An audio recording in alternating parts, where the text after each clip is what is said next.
Kita beralih ke informasi lain, meski menuai protes, pembangunan gedung baru DPR jalan terus. Hanya saja anggaran pembangunan dipangkas dari 1,1 triliun rupiah menjadi 777 miliar rupiah.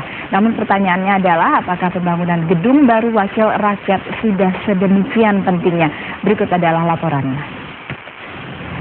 Kementerian Pekerjaan Umum mengambil langkah rasional. Selesai mengkaji pembangunan gedung baru DPR, diputuskanlah bahwa ketinggian gedung berbentuk huruf U terbalik itu dipangkas dari semula 36 lantai menjadi 26 lantai. Tak hanya itu, fasilitas kolam renang dan ruang fitness juga dicoret.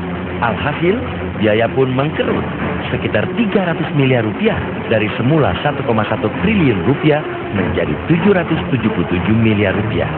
Pemangkasan biaya itu cukup melegakan. Itu berarti pemerintah mendengarkan kritik masyarakat. Akan tetapi, masih ada pertanyaan yang harus dijawab. Apa urgensi pembangunan gedung baru wakil rakyat itu? Gedung baru itu diusulkan untuk dibangun sebagai pengganti gedung Nusantara I yang kini menjadi kantor para wakil rakyat. Mengapa perlu dibangun gedung baru? Alkisah, berhembuslah kabar bahwa gedung Nusantara I berlantai 24 itu telah miring 8 derajat dan terancam roboh. Para wakil rakyat yang berkantor di gedung itu ketakutan mati. Ketakutan mati itulah yang menjadi landasan kuat untuk mengucurkan uang 1,8 triliun rupiah bagi pembangunan gedung baru. Padahal gedung berusia 20 tahun yang disebut miring itu masih tegak kokoh berdiri hingga saat ini. Bahkan menurut pengukuran dari ITB, gedung itu masih berdiri lurus. Setelah menuai protes luas dari masyarakat, DPR tanpa malu-malu 2 kali sudah menurunkan biaya pembangunan gedung baru DPR itu dari semula 1,8 triliun rupiah menjadi 1,6 triliun rupiah, lalu turun lagi menjadi 1,138 triliun rupiah. Alasan pembangunan gedung pun bergeser dari semula ketakutan mati akibat gedung miring berubah menjadi karena ruang kerja telah penuh sesak. Berubah-ubahnya alasan itu menunjukkan sesungguhnya DPR tidak memerlukan gedung baru.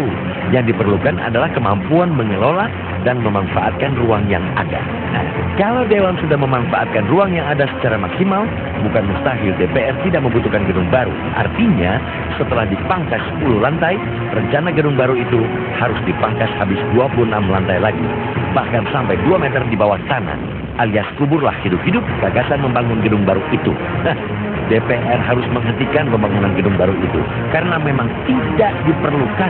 Lagi pula DPR dikenang bukan karena berkantor di gedung super mewah. Ia diingat rakyat bukan karena fasih melafalkan alamat email yang ternyata bohong. DPR dihargai karena tekun, gigih, dan berdedikasi mengerjakan tugasnya sebagai wakil rakyat yang terhormat.